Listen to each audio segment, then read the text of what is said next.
We have no other urgent commissions on the books at present. Thank you for all your hard work lately. Perhaps you two could consider taking a vacation. Amazing! Paimon never thought we'd end up having downtime and not cry. Things were pretty hectic when we first got here.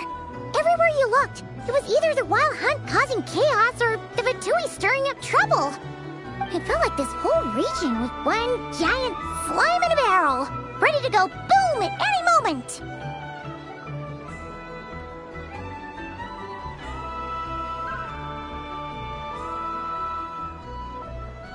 Sure have. Things were looking pretty dicey, but in the end, we managed to turn it around. Whoa! Paimon just got deja vu! Oh, that's right. It's because we've done this like a million times now. Ah, yes. Are you two aware that the Moon Prayer Night is soon to take place? Oh, yeah! Llama told us that was coming up soon. Wait, why do you mention it, though? Do people in Nasha Town celebrate it too? Paimon thought it was just for Moon Goddess worshippers. You're partially right. Most people in Nasha Town just see the festival as an opportunity to do business. They do not concern themselves with the religious element. The festival was first celebrated by the Frost Moon Scions. On this day, they would wear moon prayer blossoms and celebrate the birth of the Moon Goddess through song and dance. They would also prepare food and handicrafts and give them as gifts to others. Over time, it became Nodcry's most lively festival. Oh, sounds like fun!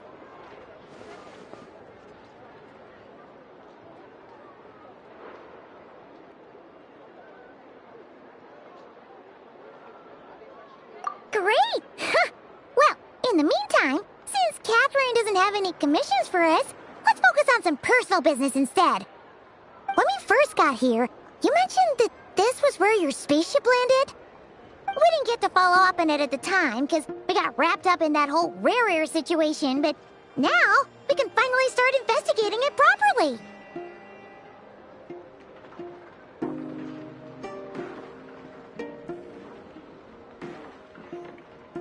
Well, there's a saying Paimon's heard around these parts, which goes, if you lift up a rock, you'll find something you weren't looking for. By that logic, you'll never find what you're looking for while you're searching, but the moment you stop looking, it'll jump right out at you. Could be worth a try though, right? Anyway, Paimon suggests we focus on other stuff we want to do for now, and just keep an ear out for spaceship-related intel as we go.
What's wrong?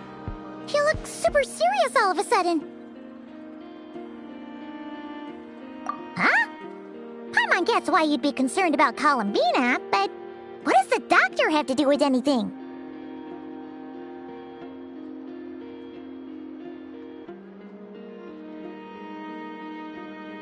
Oh, that's true.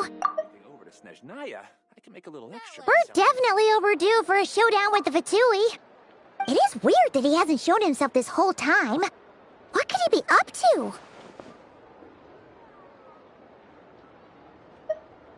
True.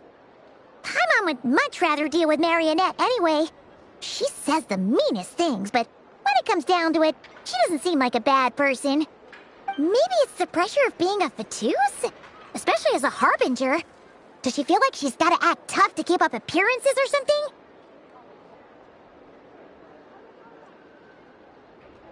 But then, every time we headed out with Rarier, She always wound up having to repair Polonia and her other robots. That's gotta sting. Losing face always hurts more for people who care a lot about their image. She's probably still furious about it.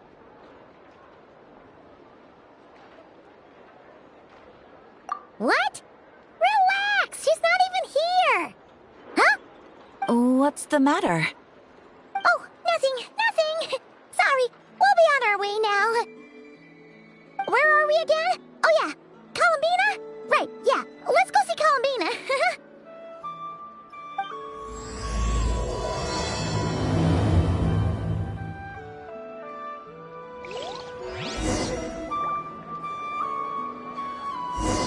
Everything here is good enough for me. This land holds nothing but promise for adventurers from all walks of life. Wouldn't you agree?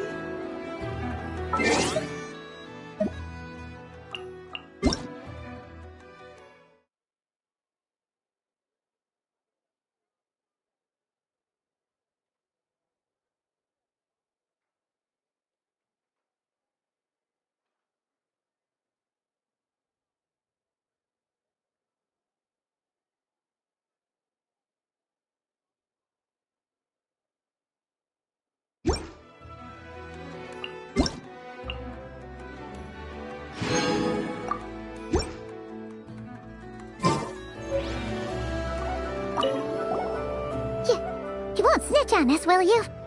I'm not entirely sure what you're talking about. But rest assured, I protect client and adventurer confidentiality as a matter of principle. Phew! That's a relief. Paimon does not want to get an earful from her.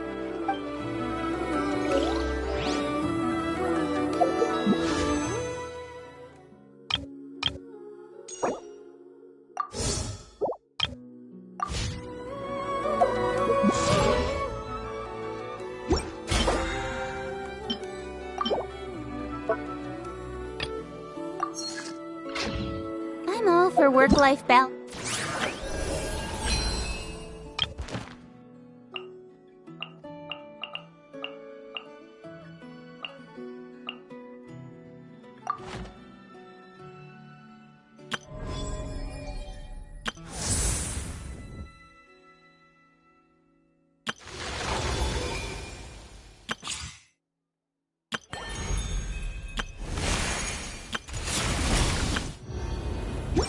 But I think this is pushing it.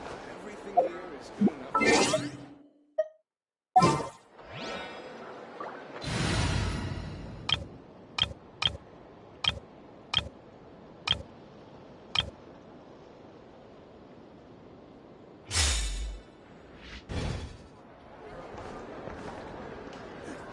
Everyone says there's tunnels. Why is another?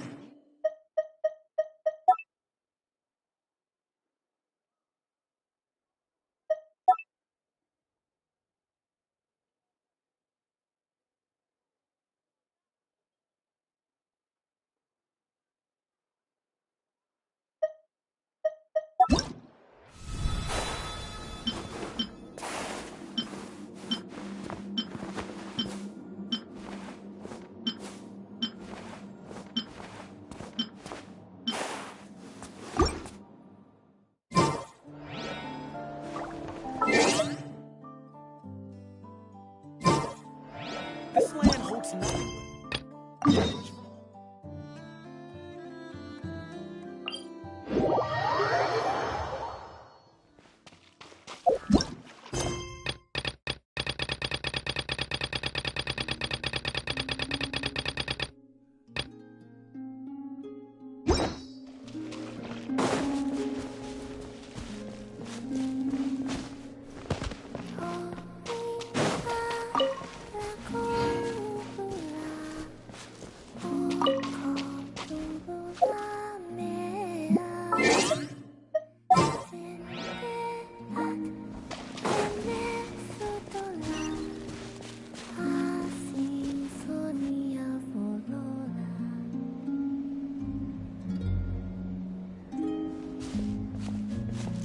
She's sitting up!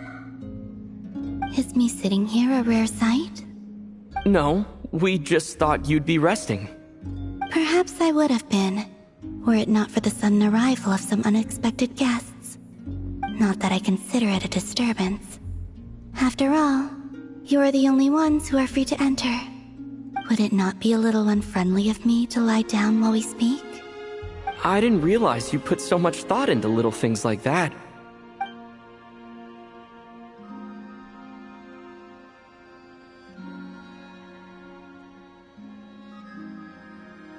Only sometimes. There have been moments lately where I think about you and your companions. They are warm, mysterious, and cozy memories. Very few of my past memories are anything like that. They say that travelers return home bearing bags full of souvenirs. But my luggage was empty, and I believed it would stay that way. Return home? So, you're still planning on returning to the moon? Yes. This planet continues to reject me, reminding me that I do not belong here. If I remain in Teyvat, there will come a day that I disintegrate. And I don't mean reduced to dust, or turned into food for the flowers. I mean, I will cease to exist entirely. Alright then. Well, we're sure gonna miss you. But it sounds like we'll have to say goodbye. How do you intend to return? The Moon Prayer Night is soon to arrive. On that day, the moon will be closest to Teyvat. The Kuvaki in this land will reach its peak at that time. I merely need to grasp the tide, and with relatively little effort. Oh, Paimon gets it! It'll work like a slingshot! You make it sound like she's gonna get blasted up to the moon. If I did that, I suspect I would crash into the false sky. I will be using a much gentler approach. But I do like the analogy. It's fun. You see? She gets Paimon's sense of humor. In the blink of an eye, the time has come to part ways. It does feel that way, doesn't it? Time seems to fly fastest when you are enjoying it. I have always thought of myself as a wanderer on this earth, and it has never expressed any desire to keep me here. Yet, just as I plan to depart, it tugs at my arm.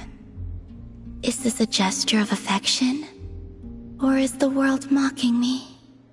Oh. Were you hoping I can answer that? Yes.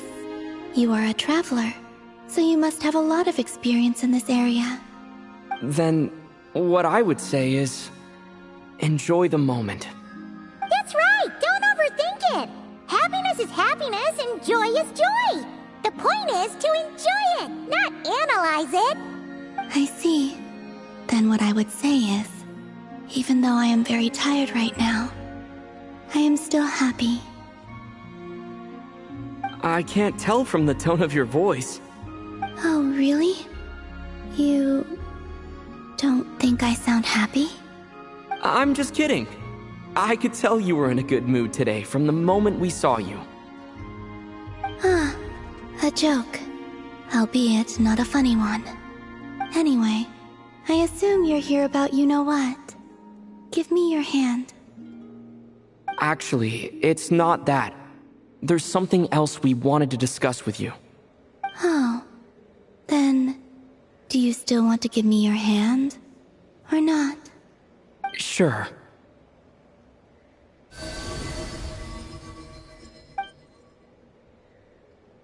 Thank you. So, I've heard that in the Moon Prayer Nights of the past, people here would hold celebrations in the Moon Goddess's honor. Since you helped so much in our fight against the Rehir of Solnari, I think you deserve a farewell party before you return home. I haven't asked everyone else for their opinions on this yet, but I'd like to invite you to join the upcoming Moon Prayer Night. I've never joined a Moon Prayer Night before. I'm not sure what I would even do. Oh, don't worry about that! We take care of everything! All you need to do is show up. course, there's no need to force it if you're not feeling strong enough. It's just, this kind of felt like a golden opportunity. But they call me Kutar, and the Fatui have an arrest warrant out for me. I shouldn't appear in public right now.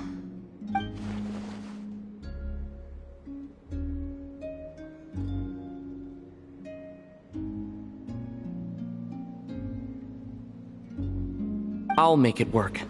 You have my word. Yeah, we got your back. Well, he does. Paimon's actually not too sure what he's planning.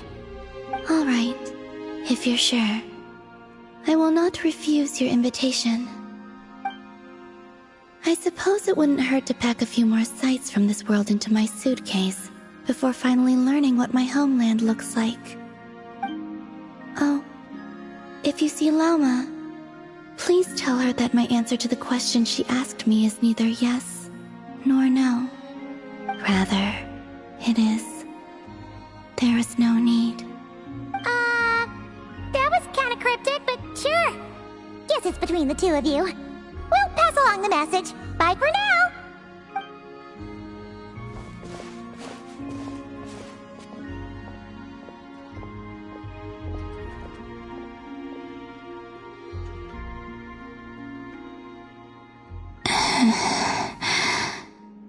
And also, I do not know.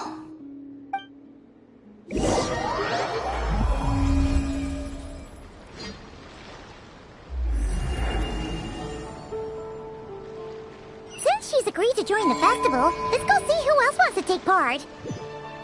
Lauma's gotta be the person most familiar with the Moon Prayer Night. We should start with her.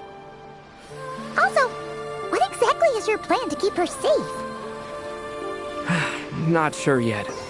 I'll figure something out. What? Are you serious? And Paimon even gave you her vote of confidence back there! When did you become so sneaky?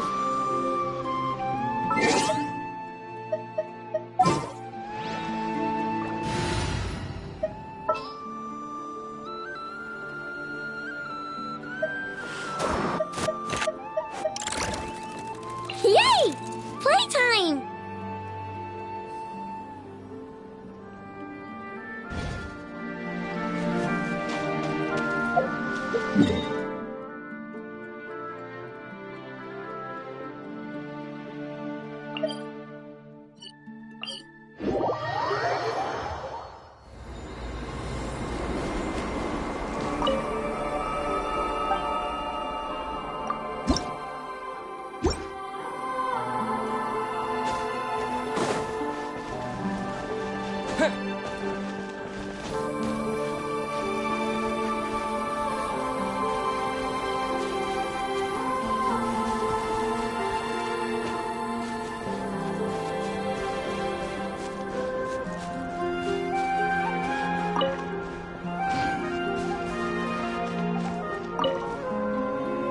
Prayer night's nearly here! Candy, here we come! Don't go feeding all the candy to the animals! I wasn't gonna!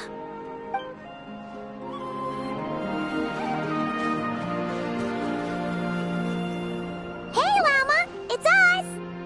Huh? Varka? What are you doing here? Beats me. I had a bit too much to drink last night, and when I woke up, I was on Hisi Island. Mr. Varka is helping to oversee Nasha Town's preparations for Moon Prayer Night. He is here to go over some details regarding the decorations and custom cloth designs. Right, yeah, that too. What do you mean, that too?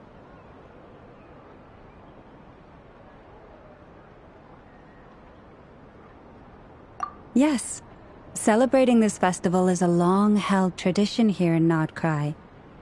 On this day, the crescent moon at the top branches of the verdant crest turns into a full moon, and the moon prayer blossoms bloom with a special radiance.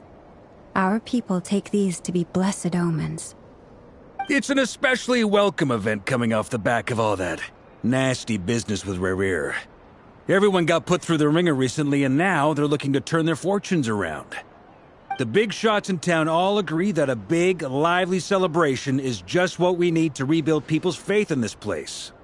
No wonder Catherine said the people weren't so bothered about the religious element.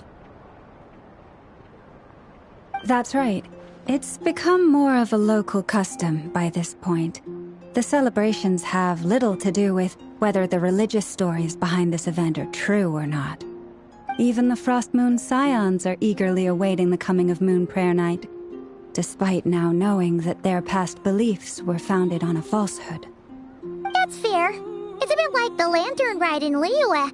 It's a chance for people to enjoy themselves, not debate the existence of the Adepti.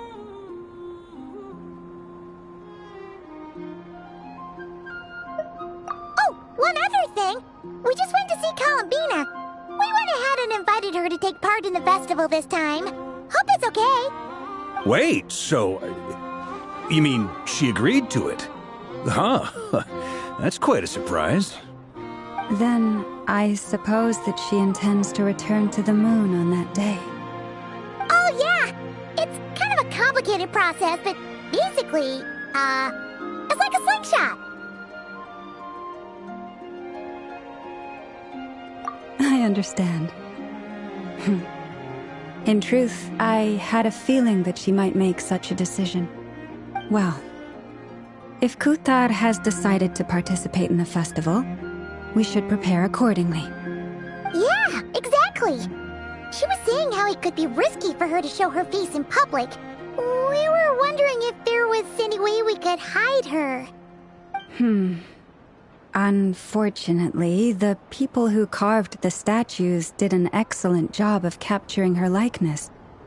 It will be very challenging to hide a goddess whose face everyone is so familiar with. Darn! We may have bitten off more than we can chew here. Nah, don't sweat the small stuff. We can handle that. Huh? Are you saying you have a plan? Not as such, no, but the most important thing with a festival is to keep the mood light and your spirits up. You can't go preparing for a festival with those long faces. You'll never convince anyone to enjoy themselves. The Mondstatter spirit is strong with this one. As it happens, I agree with Mr. Varka. Let's start by making our appreciation for Kuthar the beating heart of the festive atmosphere. And who knows? Once we get the ball rolling, perhaps everything will just fall into place. Hey! Did you catch that? Lama said the thing! Or close enough, at least. I'm looking forward to the Moon Prayer Night already. We have a festival in Mondstadt called Windbloom, and you can always tell which couples are celebrating it for their first time by the smiles on their faces. Big, beaming... And I have a feeling we'll get to see that same smile on the Moon Goddess's face at this festival. Not quite the same, surely. Anyway, I'll take care of business in the city, but I'll have to leave the decor up to you and the Frost Moon Scions. No one else can capture that traditional aesthetic quite like you guys. But lastly, there's the final key element that brings the festival to life. Companionship.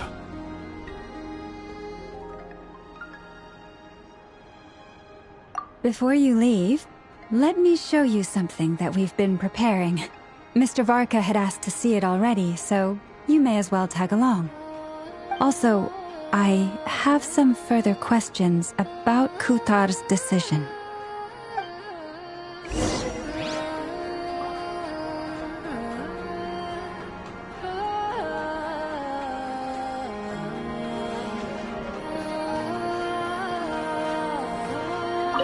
Oh, this moon veil. I think I should take it down and work on it some more.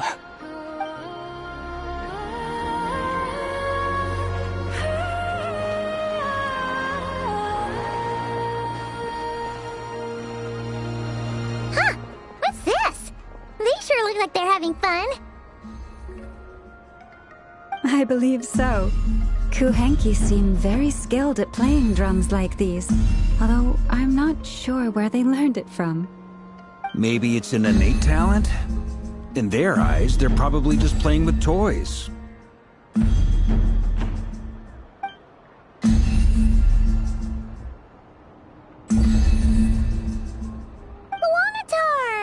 You wanna play too? Yeah. She looks more confused than anything. Maybe we can teach her next time if we get the chance.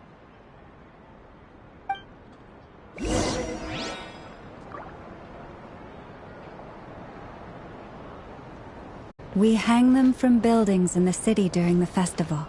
When you look at the sky through them, it creates a lovely misty effect.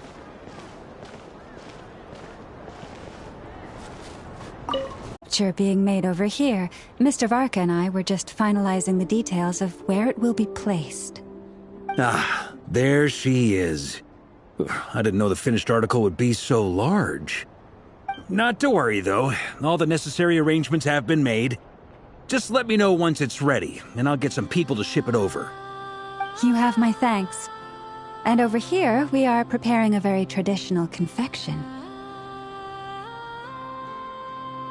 Oh, look at all these colors! It looks great! Can Paimon try one? Of course. I have a feeling you'll like it a lot. You bet! Sweets and treats are Paimon's favorite! If you included those in the Feast of the Moon, I bet Paimon would have joined the Frost Moon Scions by now. There will also be verdant crests like this present in Nasha Town during the festival. The timing of Moon Prayer Night is not completely set in advance. We make a rough estimate, then observe the changes in the verdant crests and moon prayer blossoms to guide us. As such, the wait itself is a fun feature of this particular festival.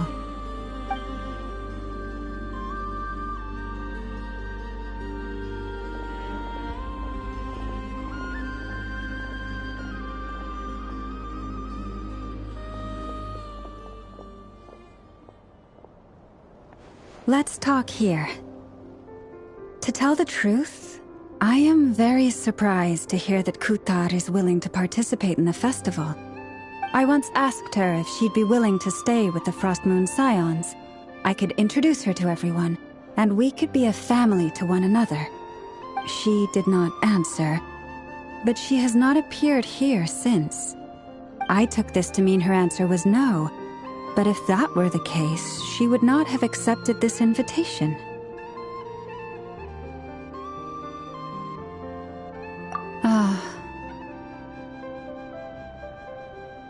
I see.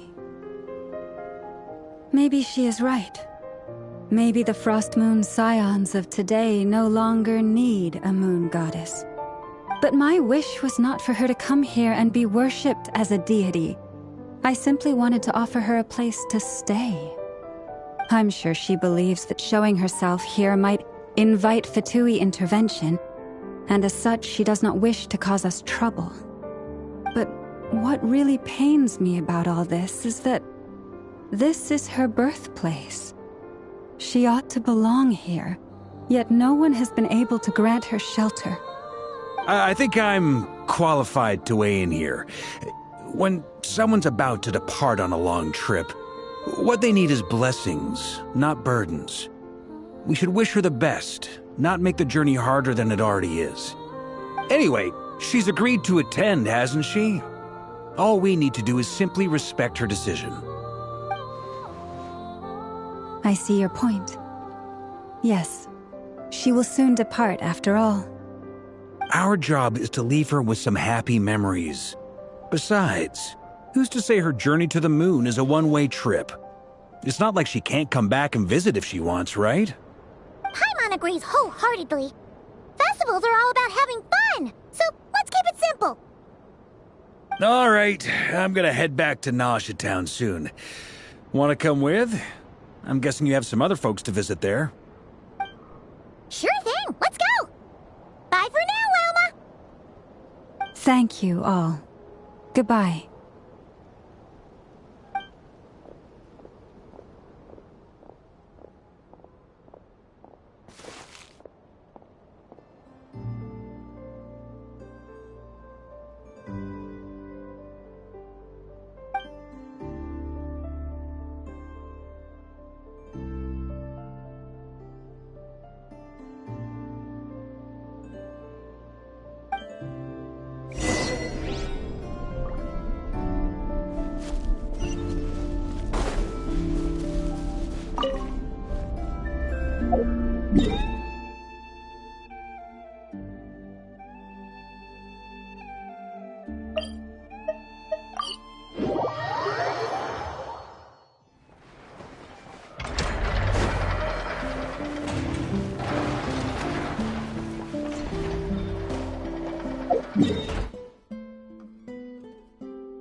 Add Astro.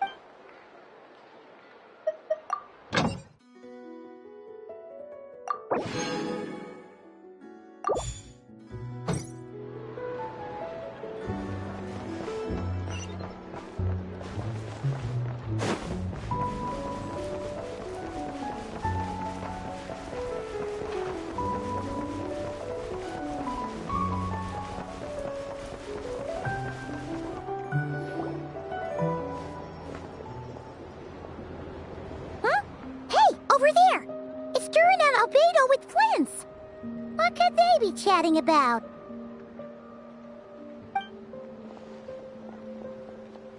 Your guess is as good as mine. Ah, Grand Master, and the Traveler in Paimon. Hello there. It's been a while. Perfect. We have some new volunteers for our investigation.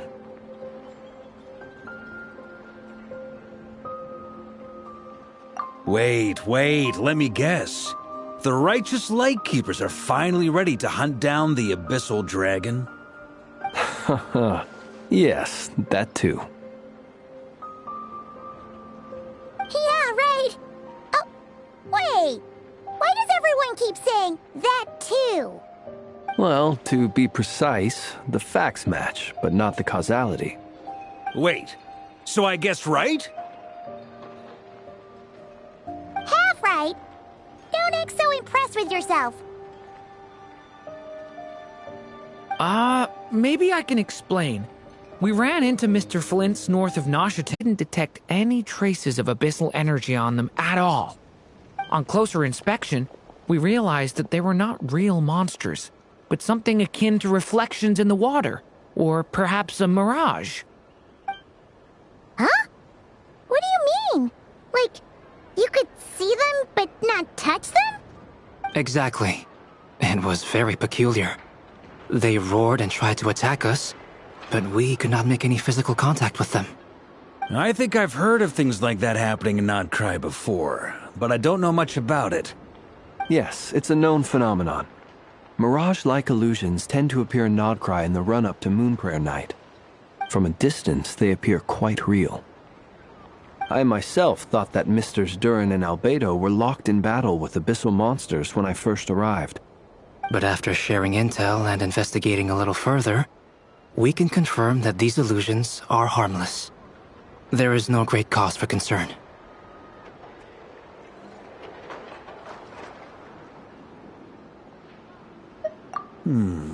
All the Mirage stories I've heard are either animals, rocks, or small houses. Abyssal monsters, though? That's a first. It's a first for me, too. So I'm planning to look into it further just to be on the safe side. I intend to inspect a few more locations. What about you two? Any plans? Alice contacted me a few days ago. She'd like me and Durin to assist her with an experiment. But we lost contact shortly after receiving the message. I'm sure that comes as no surprise to anyone familiar with her. We don't know when the wind will blow, yet when the wind blows, we will know. That, in a nutshell, describes how Alice operates. Yeah, that tracks. Okay. Well, I suggest we investigate this Mirage business in the meantime. It's piqued my curiosity, and I'm pretty sure I know someone who will already be 10 steps ahead of us. Well said. Right? Whatever's happening in Nocturne, she always seems to be the first one to know. Let's go see what she knows. We can invite her and her staff to the festival while we're at it.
You're right, I have noticed. There's certainly something a little fishy about this situation. Only a little, though. Records indicate that this phenomenon can occur in the days before and following Moon Prayer Night. That said, it has always been a rare sight in the past. The odds of encountering these phantoms are similar to looking up in the night sky, happening to see a shooting star, and managing to make a wish before it disappears. But this time, either everyone's getting lucky, or they're appearing far more frequently than usual. Yehoda's out gathering intel as we speak. In the meantime, let me check off some points of interest. First, the Abyss. The ones we saw seem to be abyssal monsters. Indeed. But we have identified one location where many more of them have made an appearance. And not just monsters, but human phantoms, too. Given the scale and nature of the phantoms, it's almost as if someone's last memories are coming to life.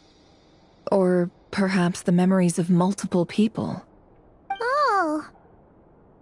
So you mean the phantom monsters are hunting down the phantom humans? Exactly.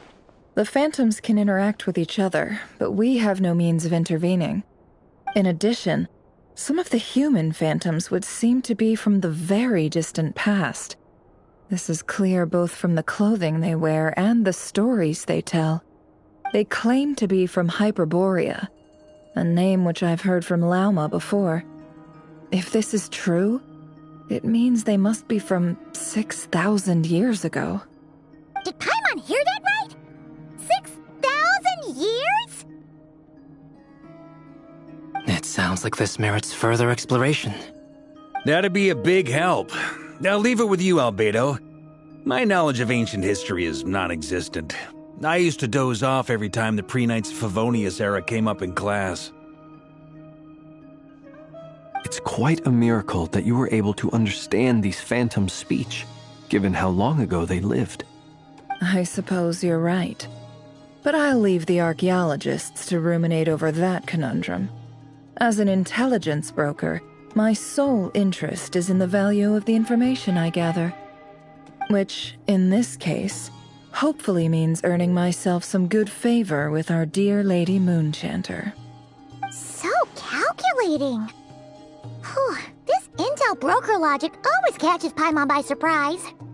Sounds to me like we could split the work up. I think the abyssal phenomenon is best left to Albedo, Flint's, and me. Agreed. It coincides with my duty as a lightkeeper. For my part, I'd like to understand the abyss better. Even a little knowledge would go a long way. This is certainly a rare opportunity to study the abyss. But even rarer, perhaps, is the chance to make contact with the ancients. The Curatorium will take the lead on investigating the Hyperboreans. We put in the work to learn what we know so far. It seems only fair that we get some quantity of exclusive intel. That just leaves our trusty team of 2 unassigned.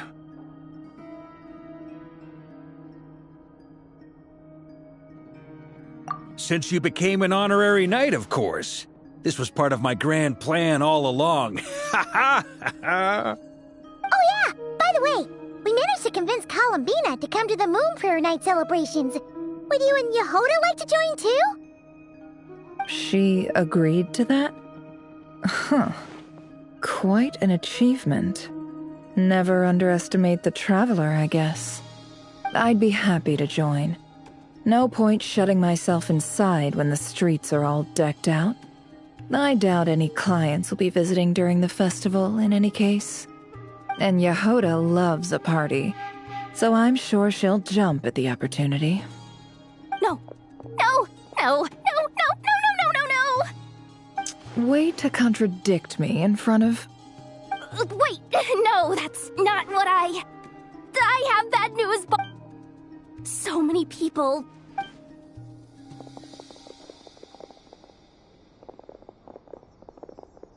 This is gonna sound crazy, but hear me out. I saw one of those phantoms at Star Sand Shoal, and... Like, a spaceship? That's gotta be the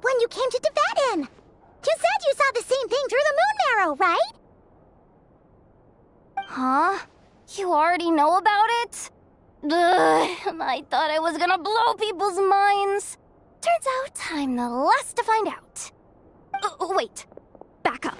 You came here in a spaceship? Now my mind is blown! What's it like on the inside? Was it like flying through space? I want to know everything!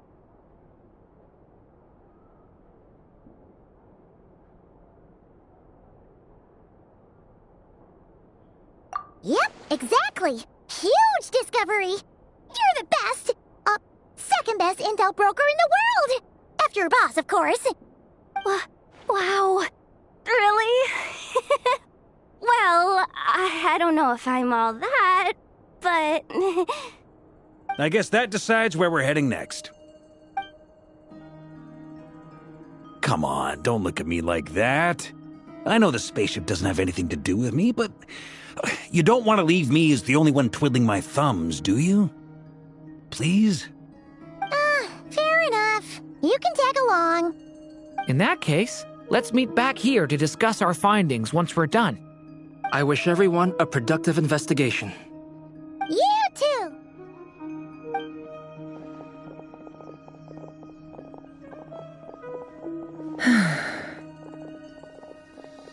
What's up, boss? Aren't we gonna head out? Tell me, Yehoda, when did the Curatorium start giving out intel for free? Oh, sorry, boss.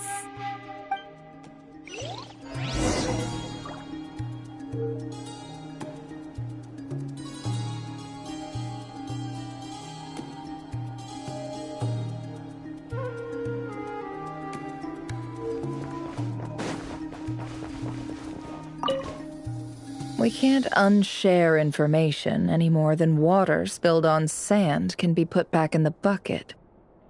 I'll just have to balance the books some other way. Please, boss.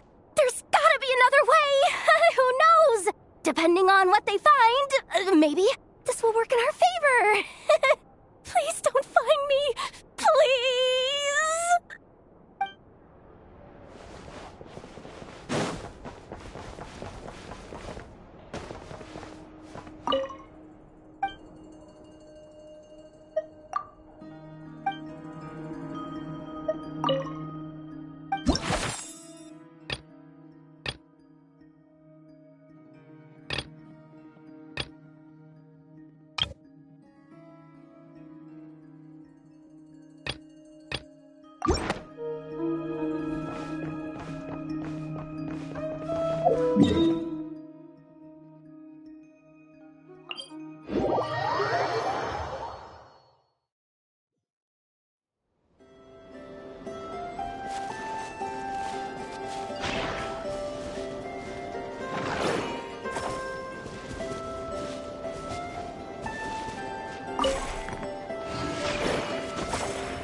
Yehoda was right on the money. This Phantom really is your spaceship. But that's so weird. Why would it show up here? Is it some kind of projection? Or a ghost? Like, maybe it no longer exists, but somehow it left an afterimage? Ah, you're already here. Miss Lauma, what a surprise. I thought you were busy with festival preparations. I was, until one of our people informed me that a strange sight had appeared at Starsand Shoal. No one's ever seen something quite like this before. I thought I should see it for myself. Same here. Oh, so we heard that these things appear around the festival period. Any idea why that is? Unfortunately not. We have very limited information about them, since they can't be interacted with. And no human phantoms have ever made an appearance before now. The most we've been able to deduce is that these sightings appear to be connected to the increase in Kuvaki energy around this time.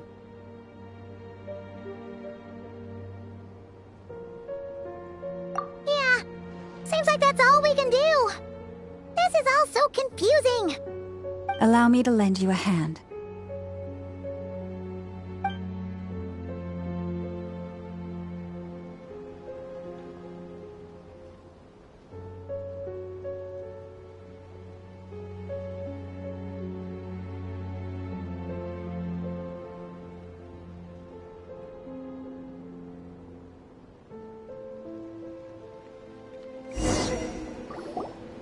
Everyone, our friend here should be able to provide us with some information. Is that a phantom Rhymehorn deer? I've heard about how the Frost Moon Scions live in harmony with the animals and can even communicate with them. That's coming in handy now, for sure. Okay. Yes, I understand. Then how about this?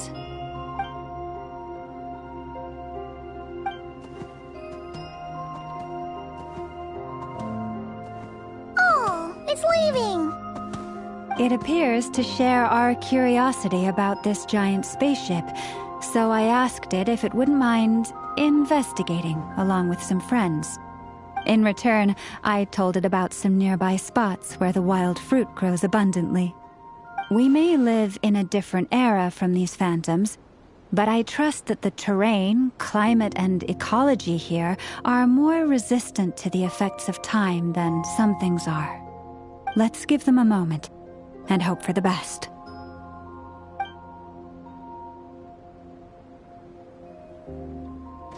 All back together? Must have been a lot of fruit. Indeed. Now let me ask them some questions.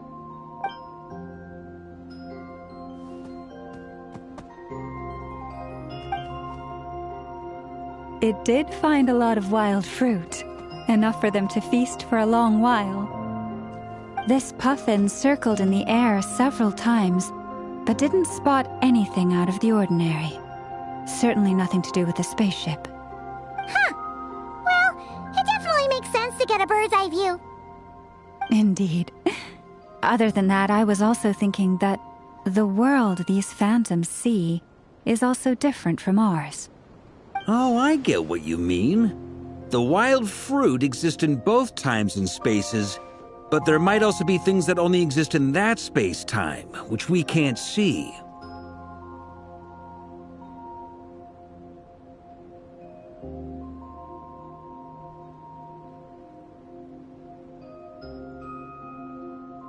Good point.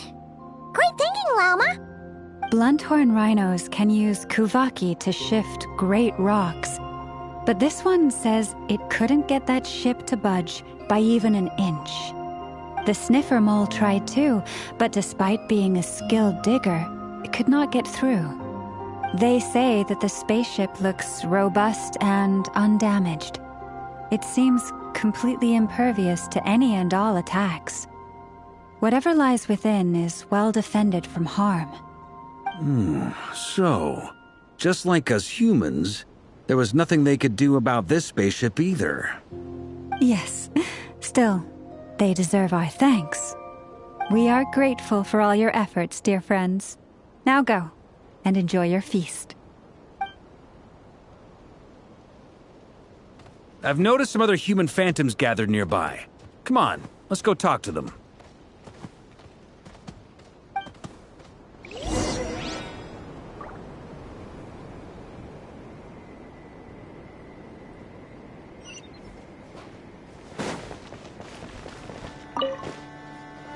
Those illusions and those people. It's all a little creepy, don't you think? Nah, all part of the festive atmosphere.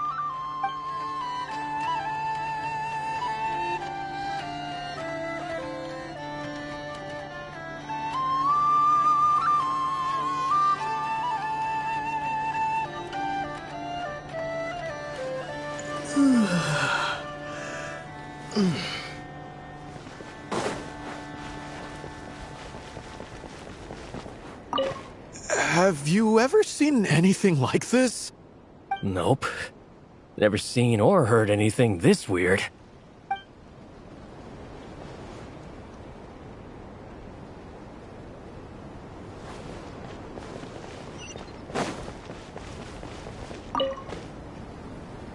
What is this thing?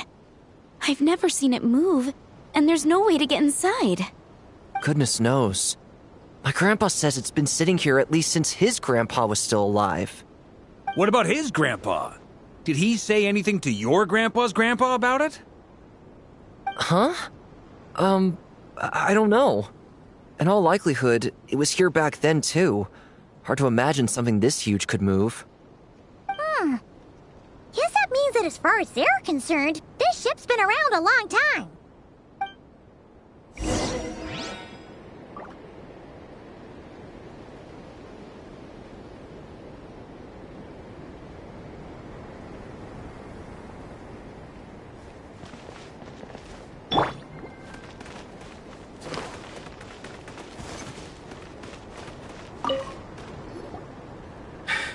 Come on, brothers. If we can get even a small chunk off of this thing, it's gotta be worth a fortune. Today is the day we strike it rich. Huh? You mean Paimon? Yes, brother, I shall join you. Let's make our fortune. We should go with them. What the? This thing is crazy tough. I can't even scratch it. What's it made of? Sorry, brother. Looks like we'll have to seek our fortunes elsewhere. Enjoying yourself? I was just seeing if I could influence this phantom's perception by playing.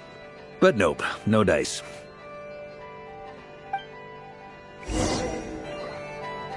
I'm sure we're all starting to build up an idea of what's going on here now that we've spoken to some of the people. These phantoms are reenacting real historical events in Nodcry. It's almost like we're in some kind of interactive stage play. We can talk to the actors, but the plot is fixed, and we can't influence it. It makes sense. History is set in stone. The objective facts of the past cannot be changed. Paimon totally thought you were just goofing around earlier. But actually, you were doing some serious investigating. Of course I was. Anyway, at this point, I think we're forced to conclude that although the Phantom spaceship is right there in front of us, we aren't going to learn much about it from these people.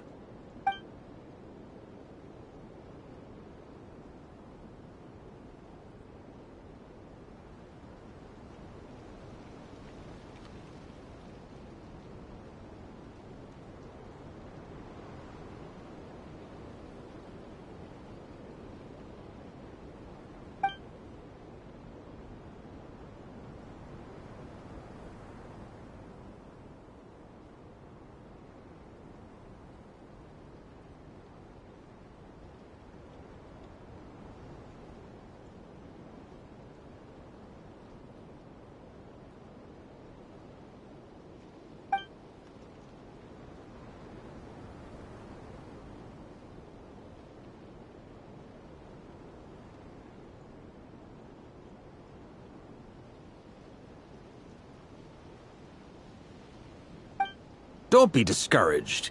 If nothing else, this is proof of the ship's existence. And think about it. So many people tried to hack their way inside, but no one could get the door open. It's made of very tough material. To me, that says that we'll either find the ship itself or the story behind it.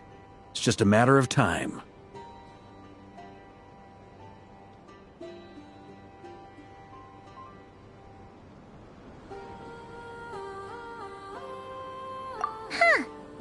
Every now and then, when Varka gets serious, he actually does seem like Grandmaster material for once. I wonder how the others are doing. Let's head back for now. Sounds good. Also, drinks are on me if Team Knights of Favonius is the first to finish. Wait, we have a team name now? Am I in Team Knights of Favonius as well? You're very welcome to join. We've even got a cathedral ready for you. Isn't that technically blasphemy?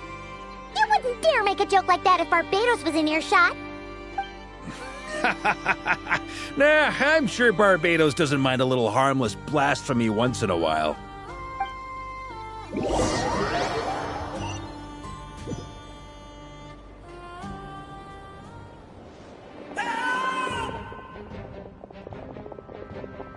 Oh, no! Get away!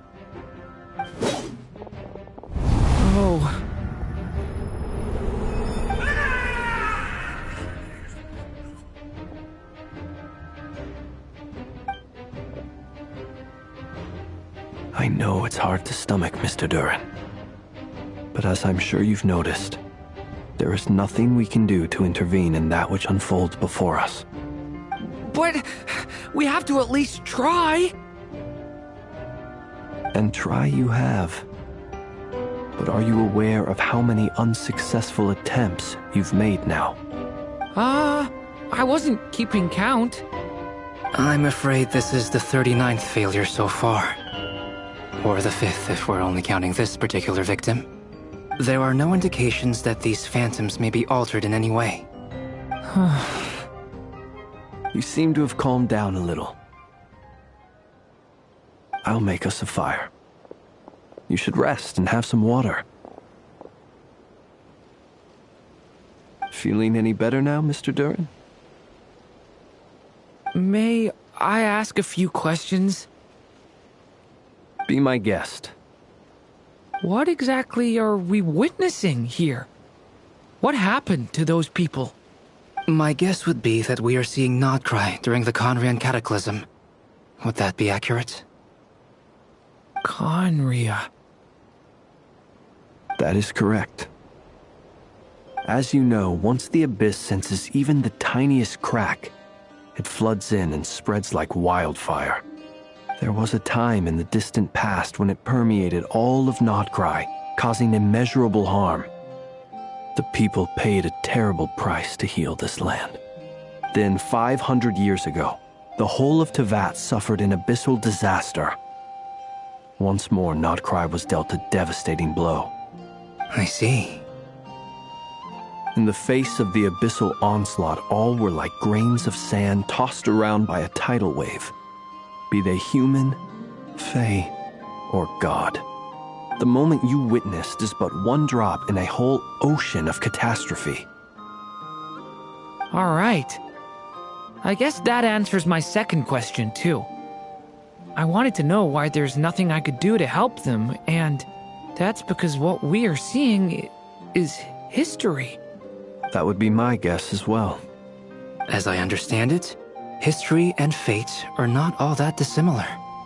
The latter may be unseen to us, but both are immutable. Yes. Fate was determined long, long ago. I still have a couple of other questions for you, Mr. Flintz.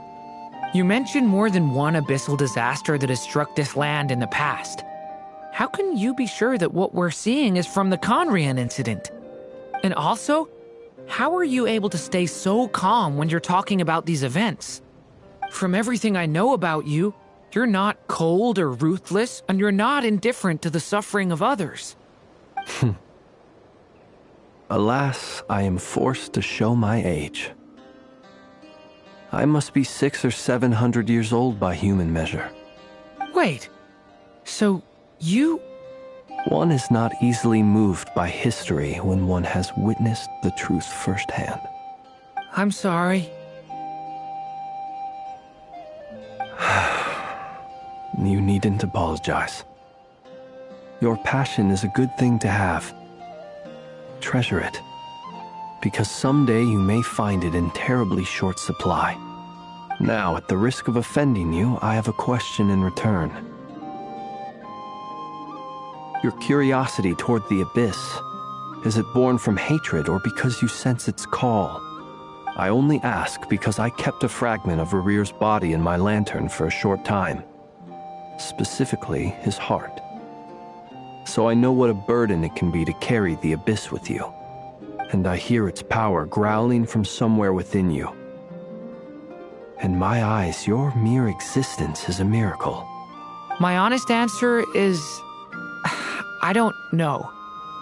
I don't think I have the confidence to say for certain. What I will say is the Abyss is not the only issue that haunts me. Even before I became who I am today, the question dogged me constantly. Should I even exist at all? My doubts remain unresolved. But when we fought Rerir, something became a little clearer to me.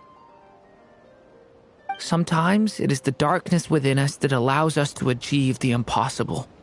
I certainly got the sense from your 39 attempts that you were trying to achieve the impossible. It sounds like you've resolved to see the truth for yourself. Absolutely. In that sense, he and I are quite similar. Then I wish you every success. I look forward to the day of your transcension. Well, if everyone's caught their breath, I suppose we should head back. Oh, and one last thing. I'd appreciate if you kept our discussion about history a secret.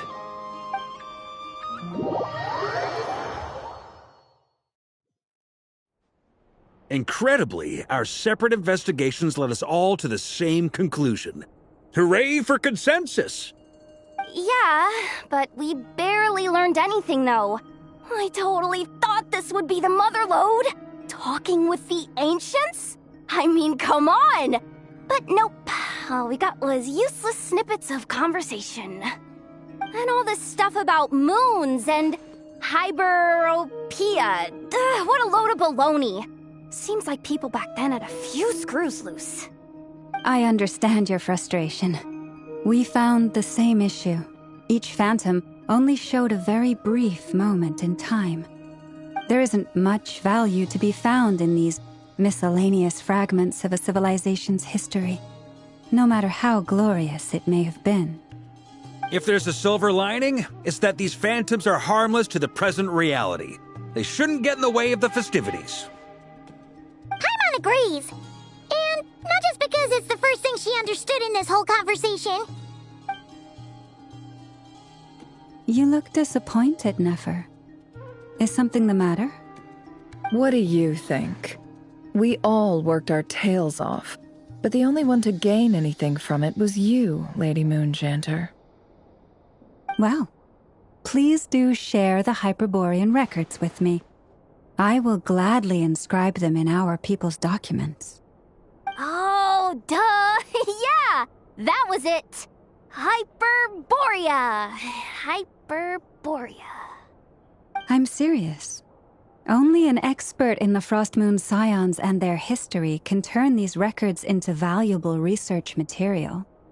The alternative is to let them gather dust on the Curatorium's storage shelves until the pages turn yellow.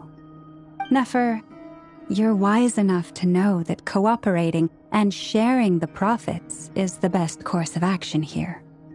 Well, that goes without saying. Sure, let's do that. Huh? But didn't you say we aren't supposed to give out intel for free? Sorry. Shutting up. Now is not a good time to push Nefer's buttons. Anyway, back to Moon Prayer Night. I'm thinking that we should prepare something a little special, aside from the usual decorations and so on. You mean a parting gift? Can't go wrong with food. Although, does food go bad on the moon? Perhaps a lantern would be a better choice. It might be dark up there. It could prove difficult to light a lantern on the moon. Magical stones might serve that purpose better. What about a clockwork mecha model from Fontaine? I've got a whole bunch at home. I use them for fighting practice in my free time. None of these sound like things she would be even remotely interested in. But we don't interact with her enough to know what she likes. Yeah. It would really save us the guesswork if someone could find out what she's into. Wait, what the? Traveler? They're all looking at you.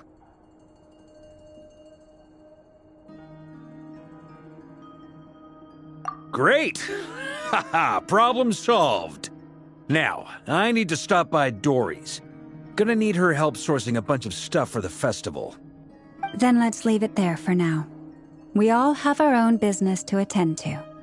Traveler, if you find out what Kutar likes, let us know right away.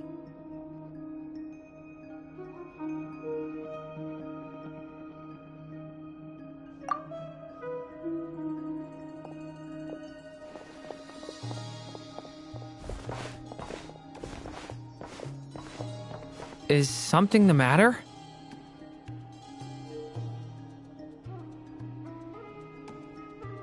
I'm fine. It's just... I'm still feeling a little rattled after witnessing the horrors of the Abyss. But it's okay. This is something I have to work through. I'll be all right. Thanks for your concern. Well, don't put too much pressure on yourself. If you ever feel like something's wrong, physically or mentally, we're here to talk.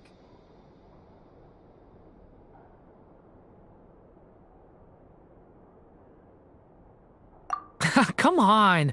Stop treating me like a kid.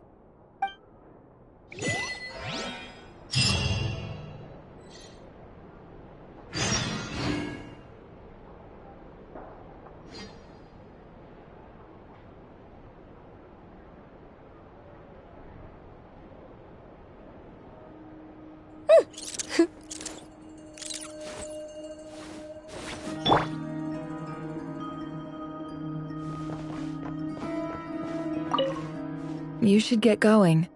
It's important that we ascertain what Kutar likes.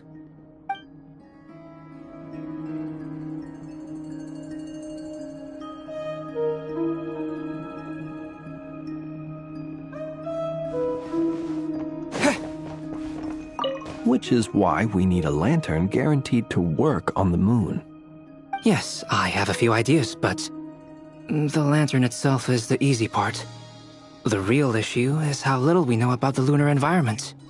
Wait, you two are serious about this? Let's just say I'm intrigued by these shining magical stones that Mr. Albedo has mentioned.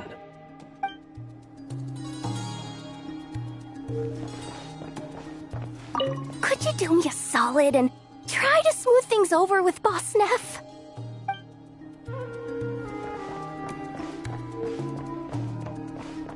Miss Lauma, would you accompany me into town? I think it'd be best if you saw the Frost Moon Scion's decorations for yourself. Very well. Let's go.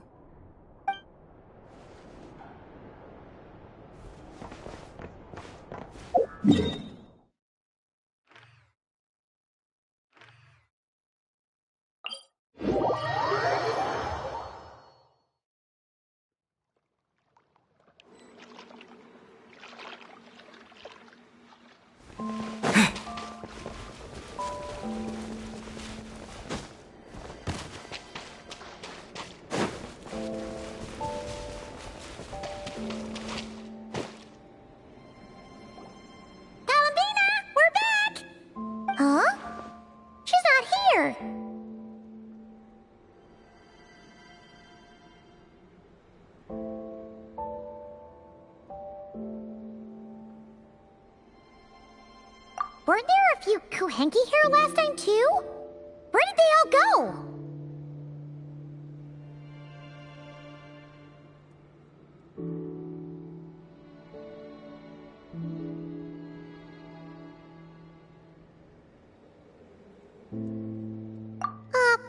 Walkies? For Kuhenki? You're not pets, you know. Oh, well. Looks like we just came at a bad time. Let's try again tomorrow. There's still a few days until Moon Prayer Night, so we're in no rush. Besides, she needs time to rest anyway.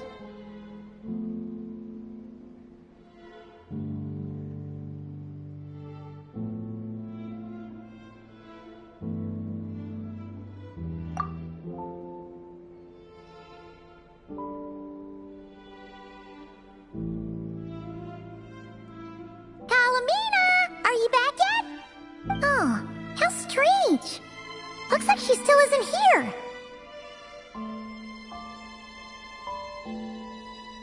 Right? It's not like her to spend so much time outside. Especially since she's worried about attracting unwanted attention.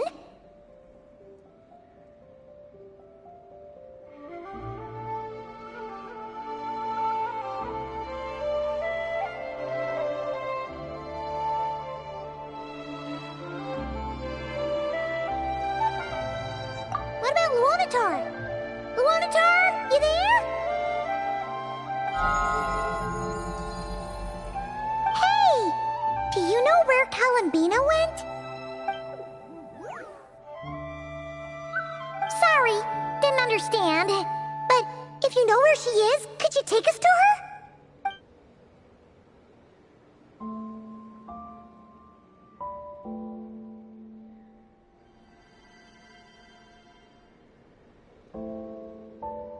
Yeah, that's even stranger.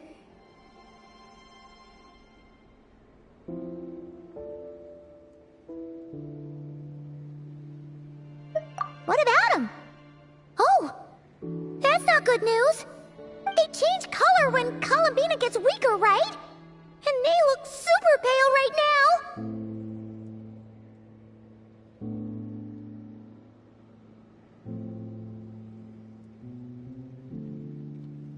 Good idea. She might know what's happening.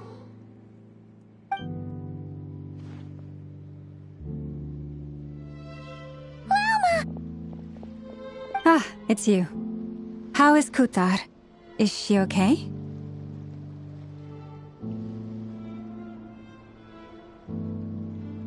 No, she hasn't. I came here to check on her after I noticed the flowers had changed color.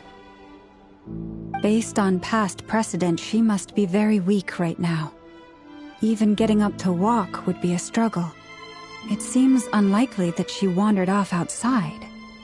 Not to mention that she doesn't do that at the best of times either. So yeah, this is super weird.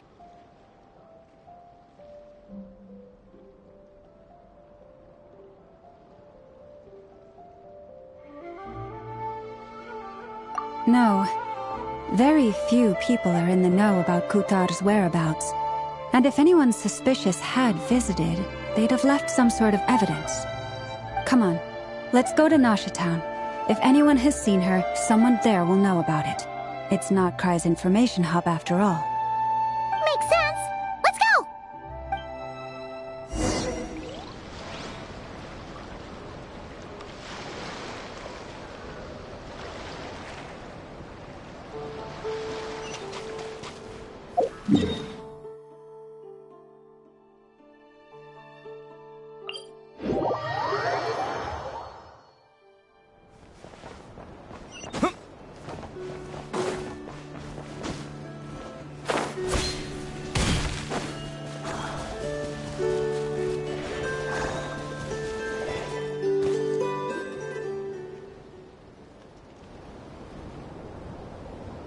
Moment. Is it just Paimon, or is this stall kind of suspicious? It's never been here before, right? No, I don't recognize it. Alas, your free and easy adventure time is over. Now, prepare to face the final boss of Nocturne. Whoa! Where'd that voice come from? Not sure, but it's definitely hostile. No, not that way. The final boss is right here. The sniffer mole? That's the final boss? Okay, the jig is up. I'll stop teasing you. Turn around. I'm right behind you. It seems I've managed to leave quite an indelible impression, even though you've never seen my face. Oh, nothing could make a great mage more pleased with herself.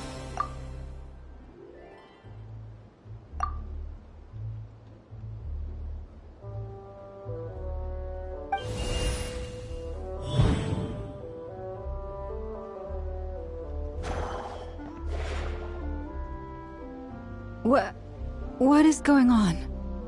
I've heard that all the big shots in Teyvat have long, wordy titles that stun people speechless when they make their entrance. Unfortunately, none of them are affiliated with the Hexenzirkel, and we ourselves keep a very low profile. The notorious name-dropping doesn't quite work for us. Still, I, for one, think I'm really quite amazing. So that didn't stop me from coming up with a title anyway. Alice! It's really you this time? Not a lantern or a Dodoko, but Alice in the flesh? Oh, that's right. So, what do you think? How does it feel to finally meet me? You look like...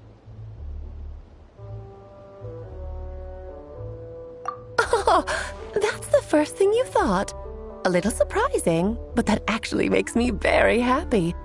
Because that means that when Klee grows up, she'll be just as stunningly beautiful as her mother. So she's a friend of yours?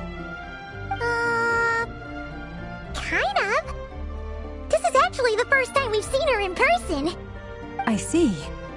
Madam Mage, that was, quite a powerful entrance. I certainly won't be forgetting it anytime soon. It's okay, Lauma, don't force it. Paimon will do the honors. This is Alice from the Hexen Circle. She's a friend of ours. And of Arcus, too.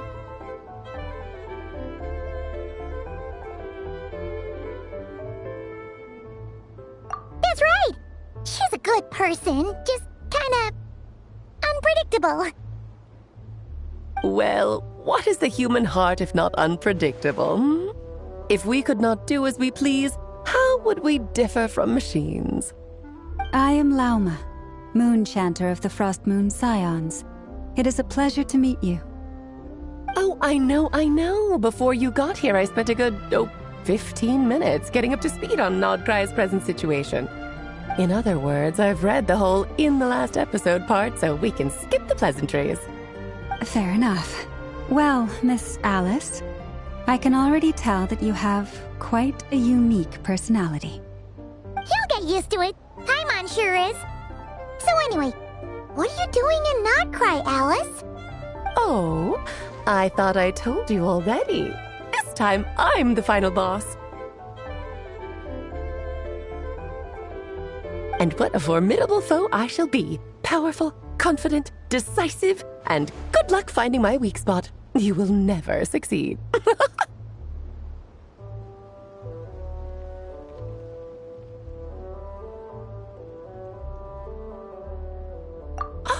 Oh, drat! My one weakness, and you found it in an instant. Fate has been dealt a devastating blow. Thus falls the great Dodo King. Why are you playing along with this nonsense? For funsies, of course. What's wrong, Paimon? Are you disappointed in me? Am I a gigantic letdown? No, it's just... You seem like a busy lady. And this is the one time you've shown up in person. Paimon figured it would be for something more high stakes than just goofing around. You're quite right. I'm here in Nodcry because something big happened. Something big enough it caught the attention of the Hexen Circle. It concerns the 3 moons, Tevat's borders, and of course, the moon goddess you are currently searching for.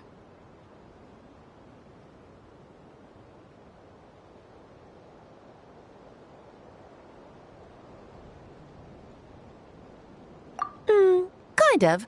Why don't we discuss this over a pot of tea? My main reason for coming on this trip to Tevat was, of course, to have some fun. But I do technically have a job to do as well, namely, maintaining the stability of Tevat's borders. I'll skip over the complicated parts, but to sum it up, abyssal energies are all that lie beyond Tevat's border. We'd find ourselves in a real pickle if they ever made it through. And the phantoms you've been seeing are a sign that the border has been disturbed. No wonder they tend to show up around Moon Prayer Night. Is it because the real moon is now so close to us that its power can cross the border? In part, but only a negligible amount passes through. Just enough to influence the verdant crests and so on. And as you've noticed, there has been an unprecedented number of phantoms appearing this year. The influence of the moon beyond the border cannot explain this. No. There is another far greater factor at play. The trilunar syzygy. A trilunar syzygy? Eons ago, before the heavenly principles came to Tevat, it was the then 3 moon goddesses who controlled the laws of this world.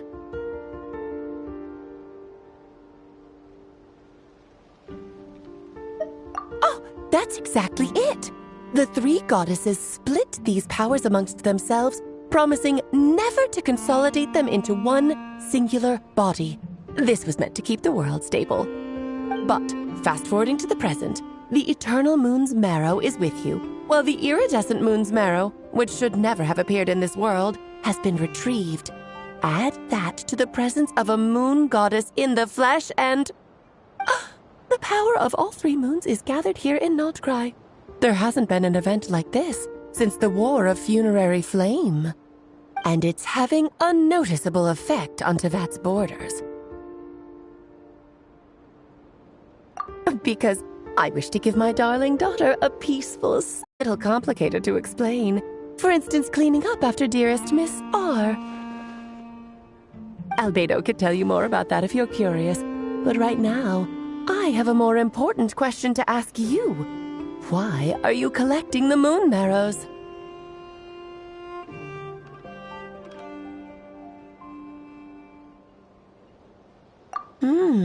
I see.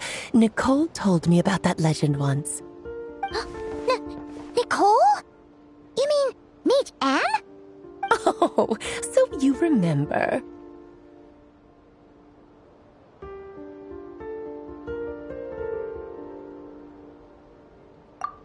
Yes, of course. That was a story about fate, her area of expertise. But back to the story of our dear moon goddess. I'm afraid her intended method of returning to the moon is unlikely to work anymore. What does that mean? She may be missing, but she hasn't gone anywhere. She has disappeared.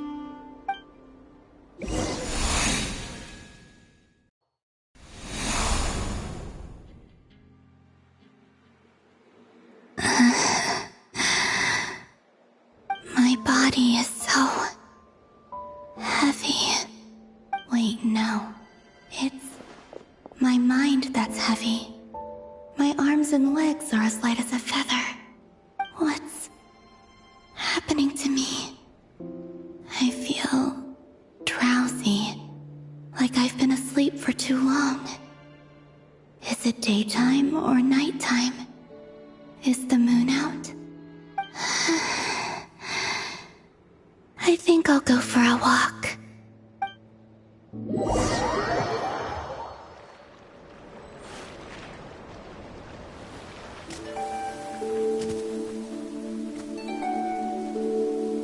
Are you out for a walk too?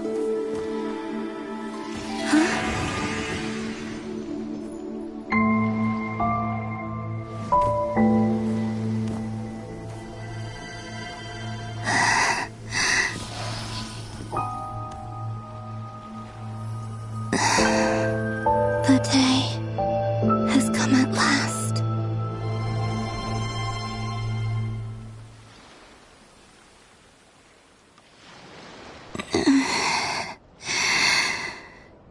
Have I grown so weak that I can't even sustain my physical form? But Moon Prayer Night is nearly here. I was so close to returning home. Death is near. Is this how it ends for me?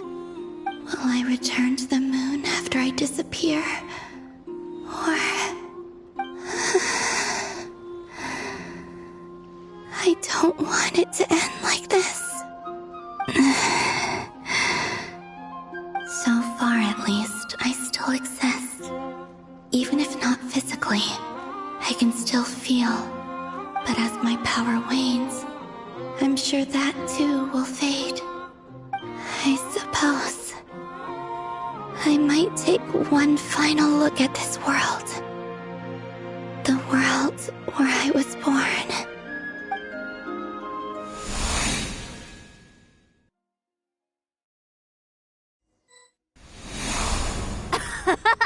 Come on! Come on! Wait for me! The Frost Moon Enclave. How much it has changed since I was born. These decorations, they're so heavy. It's times like this when you kind of wish men could be priestesses and acolytes. How fascinating. I've never had the chance to be privy to people's private lives in this way. In the past, people would get so solemn and serious the moment I showed my face, like they were frozen stiff. Karina! Lametti! It's time to eat! Coming! I want to watch them a little longer.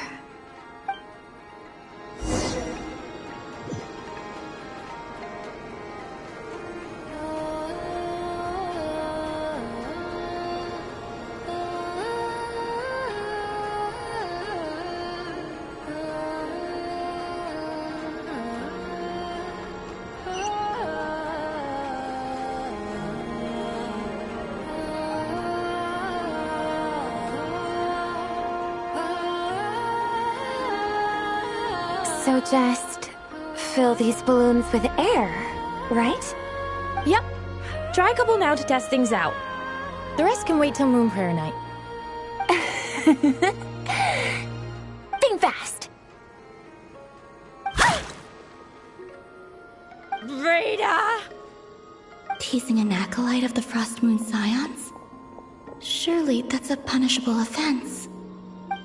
Take this!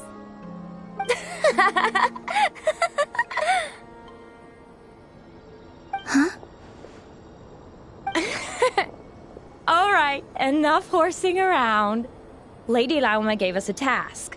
We should get back to it. The task is just to check that the balloons don't leak, right?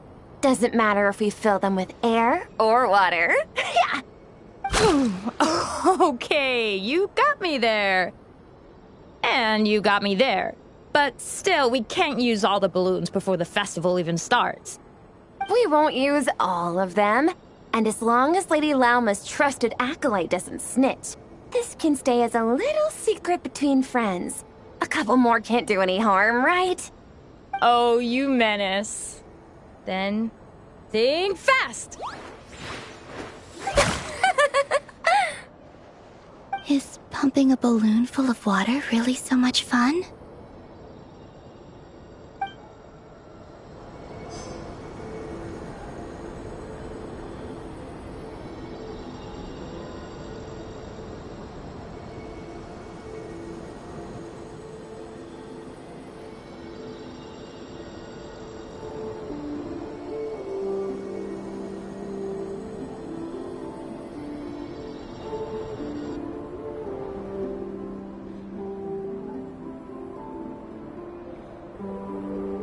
I'm sure you're both tired from playing all day. Come on, eat up.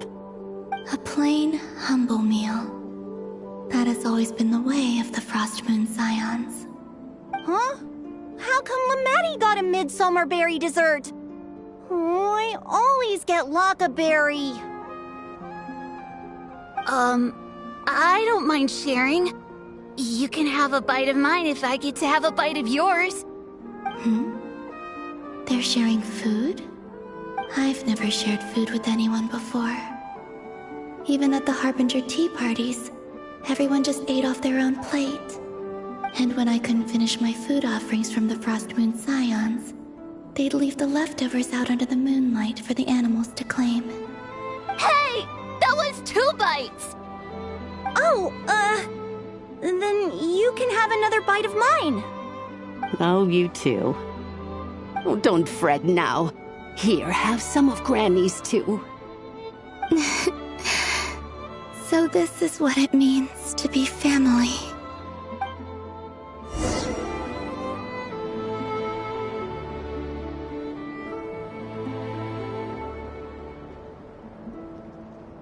I'm seeing so much that I'd never usually get to see.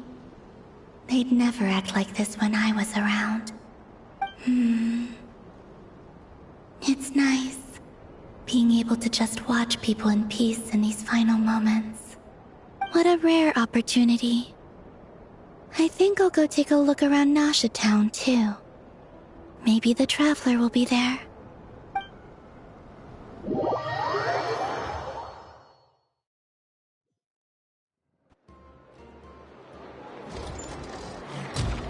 After the War of Funerary Flame, the moon goddesses were no longer recognized by Tevat. They lost the whole foundation for their existence. That's why the moon goddess's strength is fading. She cannot withstand the world's rejection of her.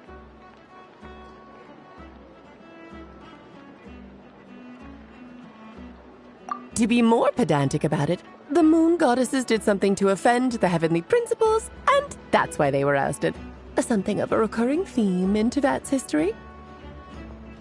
Theoretically, speaking so candidly should put me in their crosshairs too, but they can't tell me what to do. I'll say whatever I want. Anywho, the Moon Marrow energies were but a drop in the bucket for her, and that battle against the Ray Hair of Solnari only weakened her further. Fortunately, it happened close enough to Moon Prayer Night when the Kuvaki concentration here is high. That's the only reason she managed to survive this long. What do you mean, fortunately? You said she disappeared. We're too late. Oh, what a headache. I thought this was all common knowledge. I guess I have some more explaining to do. Okay, buckle up. It's time for another lecture.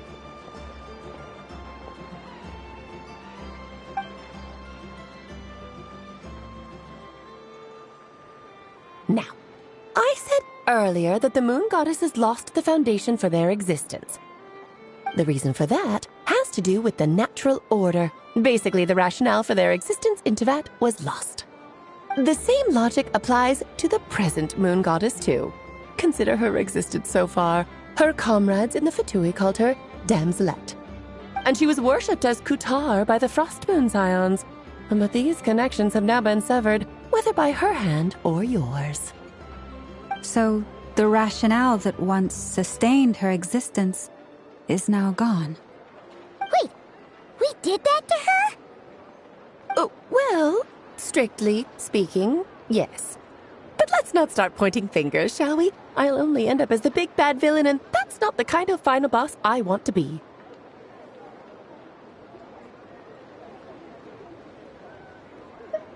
Of course I do.